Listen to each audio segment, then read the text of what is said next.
we could talk about the heroic raid impressions. Yeah, I'll give it a life. So here is my glorious raid leader. Yep. It's me. Hello. Wow. I mean, 8 bosses. Is it less than 11? Yeah. 10. 10. So was it chill or not? Was it 11? Oh, who knows? Right, it's a smaller raid, but Well, it's a damn good raid. It's a good raid because it was looking at the numbers. designed. It's a yeah, looking at the numbers, and you can see our video on that came out earlier this Yep. week. It is a real shame that more people are not getting to experience this because it is truly a great raid. Mm-hmm. It really is. Yeah. I mean, goddamn, now that heroic has made me have to pay attention to the Kurog mechanics, it's like this. Okay, I don't want to say it's a mini Lei Shen because it's like, oh, there's bits of a platform, quadrants of it that you go to. But oh man, Kurog's fun. But let's start with Eranog then. The door boss. Yeah, so this I think is interesting. It's a good door boss. It's a very simple boss. Yeah. It's just, here's some ads. Okay. They make a bit of flavor. Oh, they teach you how to bait pools. And then in heroic, the pools will invuln the ad that walks over them. So you are immediately understood very simply. You rotate clockwise around the arena as the pools trap and they despawn after a bit. That's perfect. The ad spawns allow you to have a little bit of AoE so you don't go in, oh, it's a single target boss, blah. Which I'm going to say is very good because it allowed me to get a 99 eye level parse on that heroic clear because Primal Wrath is dumb as hell. It's just like the small things, like the ability to eke out extra damage because you kill the ad early, you get to him while the wall closes in. He's not invulnerable during that. You can do it, which means there's a risk and reward element under very comfy circumstances. Which is Matt going to charge his way into Eranog and get burnt? Yes. Am I going to accidentally press wild charge to the ad and end up behind the wall? Maybe. Yes. Will I be able to dash out? Whereas the I can't remember if it was the 2 monks or Monk and the Warrior died because they weren't as fast as me in cat form because I'm very fast. That was exciting, but that was the risk and reward. I got the reward, they didn't because they were too much risk. And it's the thing, it's very clean and clear fundamentals in that fight. Yeah. It's wonderful. Terros is great. Yeah, Terros is great because it's again so simple. Yeah, it's a very slow and sure ramp up. This is a raid where we've planned how you're going to progress through. Not here's 8 bosses, here's a raid. And I know they've done this before. I'm playing Feral, sadly. I'm playing Feral and it's really good. I really enjoy it. Good disc and holy. Yeah, I really enjoy it. So like Terros requires some organization and it's easy. It's group splits. You don't need a weak aura. I know there is a weak aura. It didn't really work as far as we used it. And we're like, we'll just do group splits and then one person with a brain can see if there's too many and move over and then that's it easy. So that was pretty handy, but it's like the outlier there has a little bit of thinking, just a little tiny bit of thinking, and then you're sorted. And then it also teaches you how to tutorialize healer cooldowns. Because here's 2 very obvious bits of, there's 2 massive damage events back to back. You can't just blow all your cooldowns at once because you have to actually pace them out. You didn't have to in Eranog, you have to do it in Terros. So there's a new mechanic. So they've clearly have bullet points of what this is going to do. And they go through that because even like the stacking allows for opportunities for rally rallies right anyway, but AMZ, darkness, stuff like that. And then it teaches you how to bait pools correctly. So you go, so we have to bait pools after the Shattering Earth, whatever it's called. It's great. And then I'd say, the fight that for me was the best for learning healing was actually Razageth, just because there's normal. At least Razageth normal at the start, we realized we really like the wind pushback. It was just not pressuring us enough that we needed to coordinate any cooldowns on it. Yeah. But we started in that and then we didn't. Yeah, and whenever we started, it was like, for me, it was like my first time of actually having to do that, just because straight up I hadn't been healing before. But Terros and Heroic is like just a really nice balance of that. I'm beginning to feel like, I can predict the damage is coming. It's all very, clear and simple, but appropriately tuned. Yeah. And I suppose I'm just very glad that this is the raid. That maybe it is an easier raid. I think it is an easier raid. It definitely is by design. And they intended that after Sepulchre. Yeah. But at least what it's meant is that, like, at least for me, I've really enjoyed playing Disc. And I've been able to learn Disc while doing this raid. It's just felt like a really nice, smooth platform for success with, different little road bumps depending on the inherent strengths and weaknesses of your group. Go on. So I was going to say, compared to most of me healing in Shadowlands, I realized that damage profiles are a lot more obvious this time. So I can, as a DPS, I can predict damage events and survival instincts them, or bark skin them, or have Nature's Vigil up, or renewal them, make sure I have renewal up for the next time I need it. And a lot of that is very much a win in both the talent system, but also me just going, these fights are really quite simple, really quite obvious. you have to deal with them, but you know what they're doing. It is the most important thing for a WoW raid to be fun. Yep. And Primal Council, for so many reasons I like. I love Council. So, number one, the narrative side of things, in that it, I mean, as you pointed out, I even think about that with Kurog, but the idea that Kurog is like a one-man council is neat, and also that Dathea is introduced here. Then, you know, she fails, grows desperate, begs for more power, and we get some characterization of how Razageth thinks about mortals with that. Yep, and the Primal herself, so Dathea in herself is a character. They're sweet. Yeah. Even Eranog being the character that was introduced to us in the Thaldraszus questline, because he was the guy who struck the dealing with the fire dragon that we killed. And you're, oh, look at that. Yeah. Maybe people didn't pay attention, didn't notice that, but people who did go, oh, I know that guy. Oh, Actually, that's a boss. In chat, drop a yes or a no if you did notice it. Yeah. Just to be interesting to see. Yeah, and then specify if you mean Eranog or Dathea, because I think a lot of people did notice that as well. Because it's just 4 dudes, and when do you care about boss names? We should now, because they're telling you stories. Yeah. To be fair, they did the same with Sepulchre and a little bit with Sanctum, but yeah. Now, I just love the logic in this. Mm-hmm. It's it's a council fight that. Oh man, I just thought about the council in Thunder. Oh man, that council fight in 10 man, like launch week or week 2. Oh, that was challenging. But for this one, it's great. Good job, everyone. So you've got your lightning, your earth, your fire, your ice. And it's all very simple. If you get lightning, you ground it with the earth. That's physics. Yeah. The fire impact destroys the earth. You get the ice debuff, so you step in the fire to remove it. That's all just like very simple, I suppose once you know, very readable mechanics. Yeah. And they're, what I'd almost say, they're mechanics that you can feel. As in, they get all of the small bits right. They're not mechanics that are all about tracking something on a UI. It's all like, oh, I'm all lightning-ish, better ground myself. Oh, I'm all frosty, better get hot. Yeah, and the frost makes sense. And the frost, obviously, a lot of people will be tracking it with a weak aura, so they see the number of stacks. But once it gets high, you get that frozen effect on your screen, and you go, oh, I am cold. I better go get hot now. Yeah.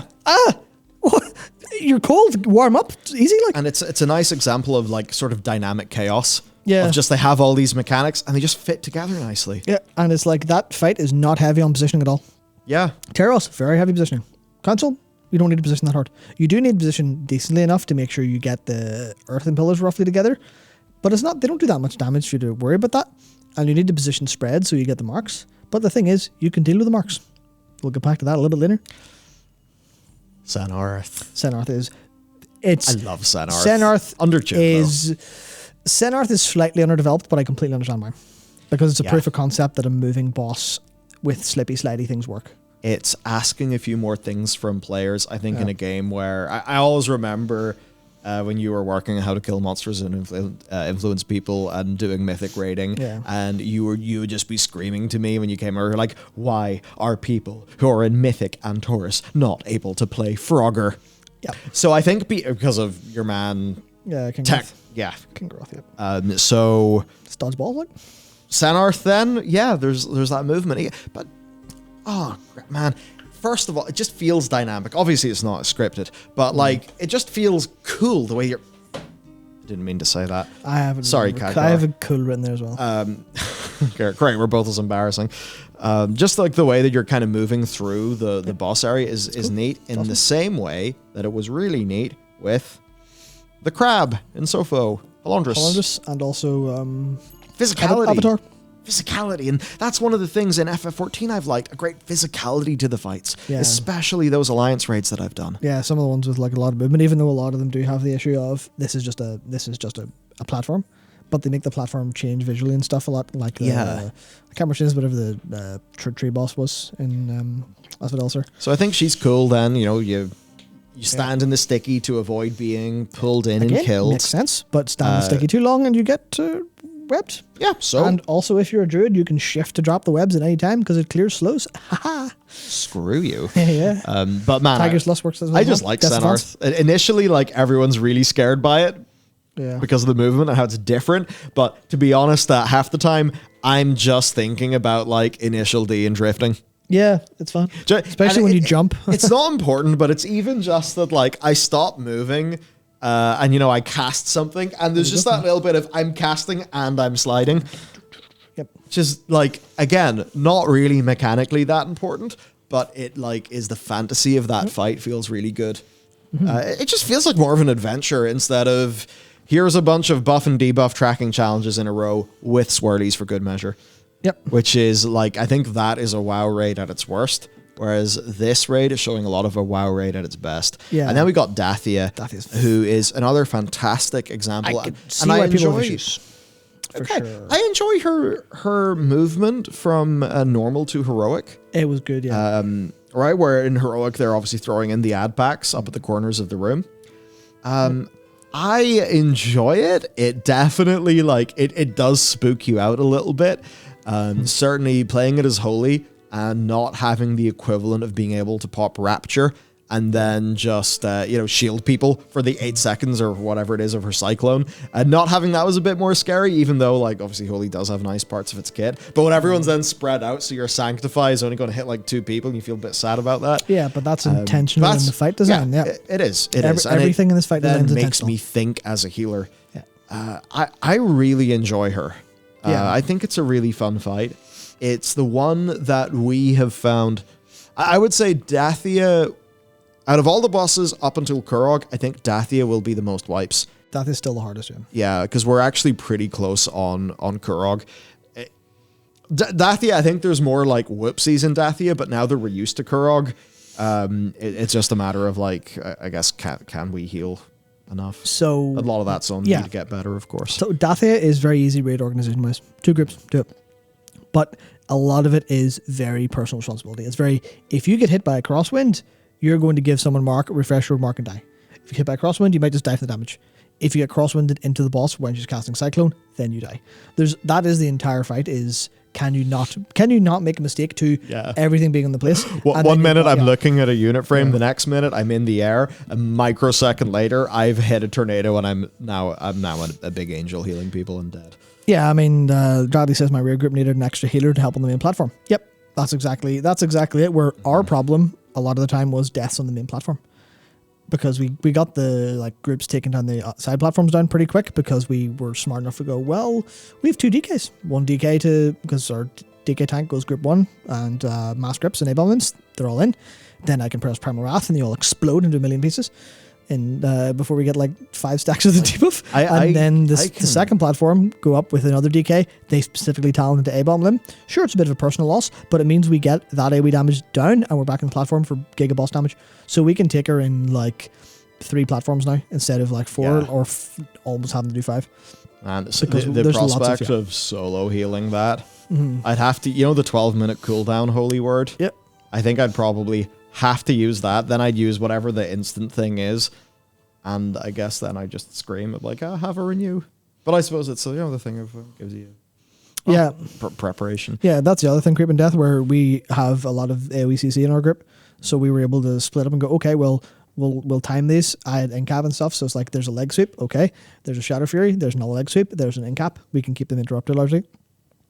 And that stuff that feels very, very, very good. It scales up. And one of the other things I wanted to say is the marks. We saw them on Primal Council.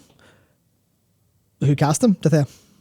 Dathea is now stronger. Cast stronger marks. The marks do more damage. They also spread. And also, you can't deal with them. You have to just eat them. You can't get rid of them. That is thematic. It's very slightly thematic. That's not going to make someone go, oh, hell yeah, I'm subbing to this game forever. But it's one of the small details that you go somewhere deep in your brain, you go, good game. Good game. Yeah. And now, of course, the boss before Nespresso, Kurog. How's he? He's great. That's what it... Basically, make anything... Inspire shit from Lei Shen. Just, I don't know, split the room up, different things in every bit. Happy, job done, simple as. The thing I love about this is how easy it is mechanically. Oh, yeah. Roughly. But it also has a lot of personal responsibility, a lot to remember. So it's you've got 4 phases. You've only got 8 mechanics, but you have to remember them. How is it that I'm sitting there screaming about the absorbs when I've got the single target holy word? Yeah. So healing this one has been really fun. It feels like more of a healing challenge than anything else we've had before. Yeah, because it's the spot healing as opposed to group healing. Because you need to spot heal out to those, I can't remember what it's called, the earthen thingy bobber that does that. And that's a case where I know I have that, so I make sure and hit renewal. I make sure and regrowth whenever I have GDC. Game Development Conference is free. We have GCD's free, and then I always make sure Nature's Vigil's up during that, and then I also... We didn't have health zones because our warlock was missing, so yeah, so I what we need to do is we need to chain Leon to his computer and say, please, we need cookies. And he gets something out of it too, because he always gets to orange bars as healing bars, yeah. So that's the thing where a lot of that stuff is it's good. It allows player expression, it allows player mastery in an individual level, which is something that I think World of Warcraft is the best at doing across, I guess, any MMO I've played. Not that I've played a substantial amount of high ends, but it's absolutely fantastic. Dodgeball's a great mechanic. The lightning crash is a bit weird, where I feel like that might need a slight look at, just because the intent is clearly pair up. But if you pair up and take all 8 stacks of the dot, you get fucking obliterated like I do, because I pre-move, then I sit taking 200k damage and I have to survival instinct, bark skin, and pot to not die. And then Michael's going, why are you taking so much damage? I'm like, because I'm doing the mechanic right. Just like, Matt, you're the only person taking all this damage. How is this happening? And then I count the amount of people who have taken damage from lightning crash in details and go, that's supposed to be 9. That's 11. People are doing this wrong. But yeah. Dodgeball. Love dodgeball. Yeah. Honestly, any mechanics like that. Anytime, like even, was it like the second boss of Davos? Oh no, not the boss of Davos, that's a different game. Davos. What was that called? The little bullet hell boss, anyway. Yeah. I always love that shit. Or whenever they made the Super Hexagon boss fight for the Brawler skill, that's some good shit. Yeah, so everything Kurog's nice, and I just like the way you learn what he does in each quadrant, and like the mechanics are all just very sensible. And then you get to pick which mechanic you want to deal with again. But if you don't have the DPS to get him down, because he's like 20% after a full cycle for us, so that means we have to take him to about 2 more quadrants, which means we went, okay, just so we know if we get to that point, we go fire again, because people don't take damage in fire, because we're decently enough. Ice, maybe people get hit by balls, it'll be panicky time, but generally it'll be that's the one with the least personal responsibility, least chance to kill us. So we got to customize how we fight the boss slightly because of that. We get the hard part out of the way first and then go. We're like, that's good. Yeah. This is actually just a good raid. And then, as you point out, one of the things that's really underpinning a lot of this being successful is the talents. Yeah. Gotta say, as time goes on, I feel like I'm having a deeper and just more satisfying appreciation for the design of my class. Yeah, I'm enjoying them. Yeah, I don't change my talents very much. I will occasionally swap a couple of AoE things out for single target, but that's because I found a build that I like. I found a build that I do good with, and then I recently, because I was playing Lion Strength for a while on Prog, because I was also trying to call out for raid leading, and I noticed I was dropping blood talents a lot. Thanks, VoI and Laser. That's a list of red rips. But then I tried it this time, going to re-clear because I knew I didn't have too stuff to worry about. And I'm just like, oh, look, my parse is up on the 80 and 80 for item level because I'm using blood talents. I'm using it mostly correctly. I'm going, wow, that was customization. Whereas in the past, I felt, do I take blood talents and if I mess it up, I'm done a lot of damage, or do I take Feral Frenzy and feel like a baby with the old system? And that's why I didn't play Feral. But now it's way better across the board. Especially if it's like, take blood talents or Feral Frenzy. And you're like, Feral Frenzy, Primal Wrath. And you're like, yeah, that's... Now that I have Primal Wrath all the time, I am having such a great time across the entire thing. It's fantastic, honestly. But even like because I don't change my class talents much, but I could if I wanted to. I could take Heart of the Wild for... There's a couple times I thought about swapping to Heart of the Wild because we had, on our Dathea re-clear, we had, I think, 2 pulls where our tank got yeeted and I was on top of because I was, when our group was down and I was top of the threat, so I just got 1 shot.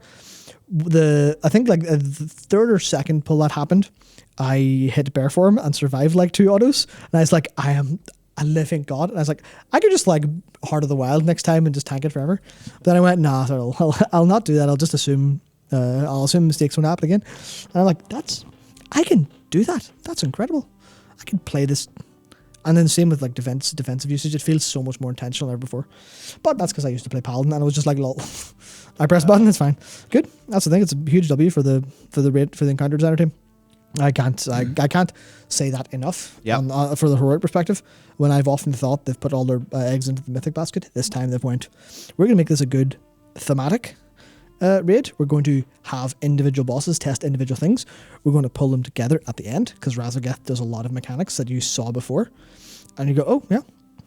So this is actually a game design challenge that you've given people, and it's wonderful. It's a case of, hey, counter designers at Blizzard, absolutely fucking hats off to you. You have knocked out of the park. It's like, I'd say you've learned all the lessons from Sepulchre. You've done such a good job. I'll also say, from at least my perspective of my time in Sepulchre, I did actually really enjoy it. I like Sepulchre, but definitely like this more. Yeah.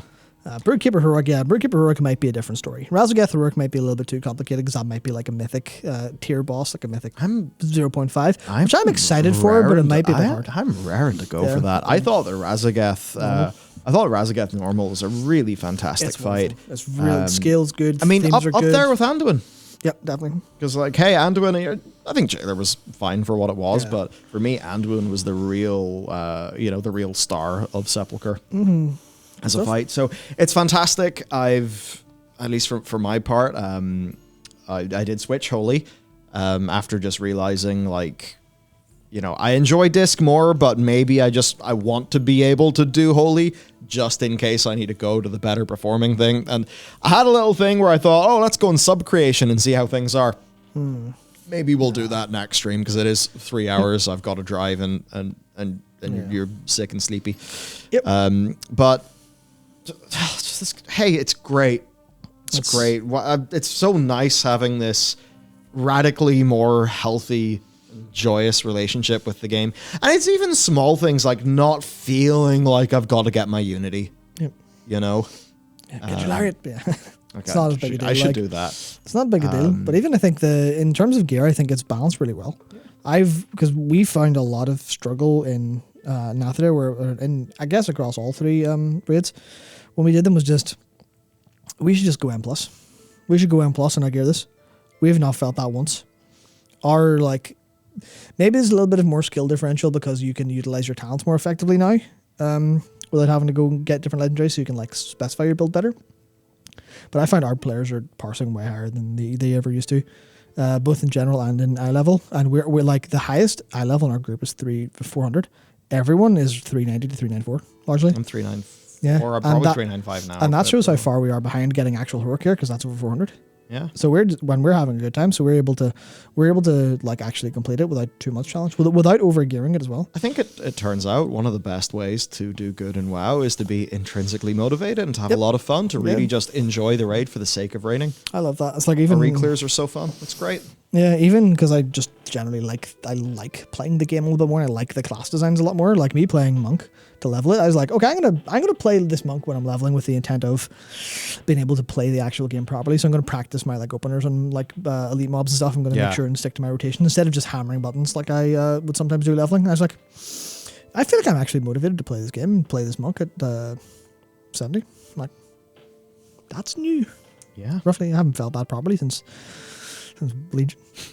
What? So hey, this is good.